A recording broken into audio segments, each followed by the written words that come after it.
Nimaga aynan ba'zi bolalar yurmaydi yoki umuman gapirmaydi yoki juda erta bolalik davrida vafot etadi? Sabab onadagi yoki homiladagi infeksiya ham emas, travma ham emas, tug'ruqdagi yoki boshqa e, qon tomirga oid bog'liqlik sabablar emas. Bu aynan nasliy genetik kasalliklar hisobidan bolalarda erta yurolmaslik, o'tirolmaslik yoki bo'lmasam erta vafot etish vaziyatlari kuzatiladi.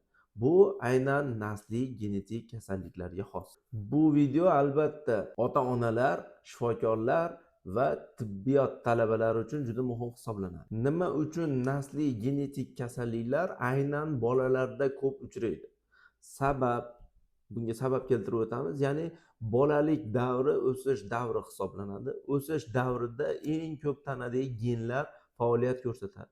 Qaysi genda faoliyat buzilishi bo'ladigan bo'lsa, bolada og'ir muammolar, ya'ni genda xatolik bo'ladigan bo'lsa, og'ir muammoli kasalliklar yuzaga kelishi mumkin bo'ladi. Bundan tashqari, bu bolalik rivojlanishi vaqtida ichki organlar rivojlanishi, tana rivojlanishi, o'sish, barcha faoliyatlar bajarilishi avj olgan davr bo'lganligi sababli bolada har qanday muammo kelajakda og'ir asorat berishi mumkin bo'ladi. Bolalarda eng ko'p uchraydigan nasliy genetik kasalliklarni asab tizimiga bog'liq bo'lganlarni sanab o'tamiz.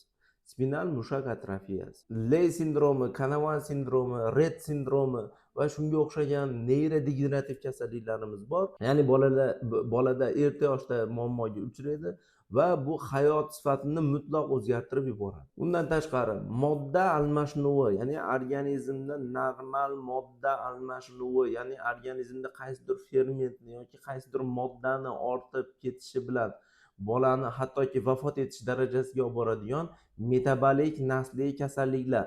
Bular chaqaloqlikni birinchi, ikkinchi kunidan, ya'ni bola tug'ildi, birinchi, ikkinchi kundan sut qabul qilishni boshladi, o'sha sutni yoki bo'lmasam o'sha ona sutini yoqmasligi, ya'ni o'sha modda almashinuvini buzilishi, ya'ni o'sha sutni hazm qila olmaslik yoki bo'lmasam o'sha sut miqdorida qaysidir narsani parchalay olmaslik natijasida bu modda almashinuv buzilish kasalliklari yuzaga keladi va bolalarni erta vafot etishiga, erta hayot sifatini buzilishiga olib keladigan nasliy modda almashinuv buzilish kasalliklari ham bor.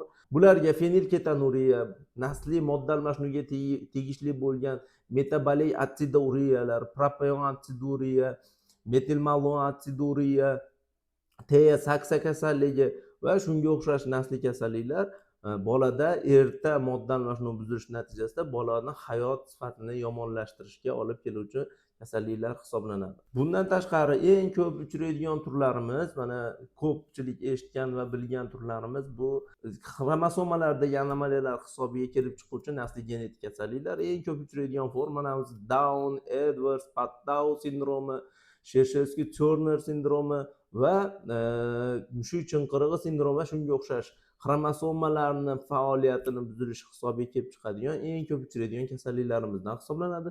Bulardagi anomaliyalar, ya'ni tanani tuzilishida, yuz tuzilishida, yuragida, jigarida, buyragida faoliyatlarni buzilishlari bolani hayot sifatini yomonlashishi va erta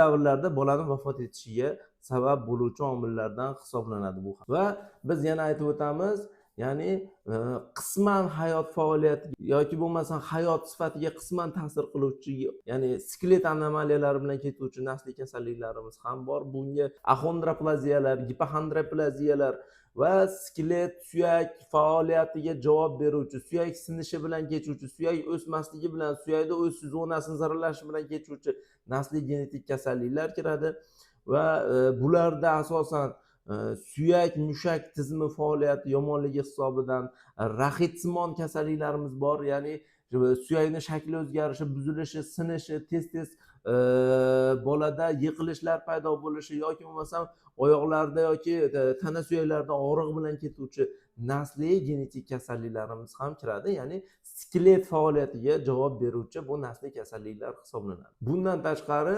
bizning ko'zimizni faoliyati, sezgi organlarimizni faoliyati, ya'ni eshitish, ko'rish, his qilish Ya'ni bu faoliyatlarni buzilishi bilan ketuvchi tug'ma nasliy kasalliklarimiz ham bor. Amavroz Levera, albinizm va GGB2 geniga bog'liq bo'lgan eshitishni buzilishlari. Bu eng ko'p uchraydigan, ya'ni karlikka olib keluvchi nasliy genetik kasalliklarimiz hisoblanadi. Buncha genetik kasalliklar sanashimizdan, aytib o'tishimizdan asosiy maqsad bu yerda shu mana tug'ilib erta vafot etgan bolasi bor oilalar, ya'ni bitta, ikkita yoki uchta farzandini yo'qotgan oilalar, tashxissiz ketgan farzandlarda albatta tashxisni albatta qo'yish kerak. Ya'ni kelajakda sog'lom avlod rivojlantirish uchun bu bolalardagi aniq nasliy genetik kasallik tasdiqlangan holat va kelajakda sog'lom avlodlarni rivojlantirish juda muhim hisoblanadi. Shuning uchun bizda ko'p bo'ladigan holatlar bitta bolasi vafot etgan, ikkita bolasi vafot etgan, umuman genetik mutaxassisga ko'rinmagan.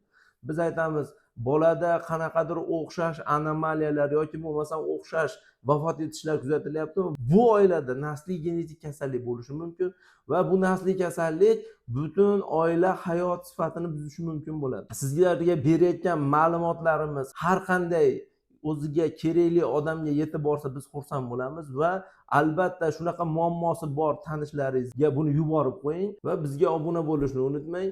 Agar o'zingizni qiziqtirgan savollar bo'lsa, kommentariyada yozishni unutmang.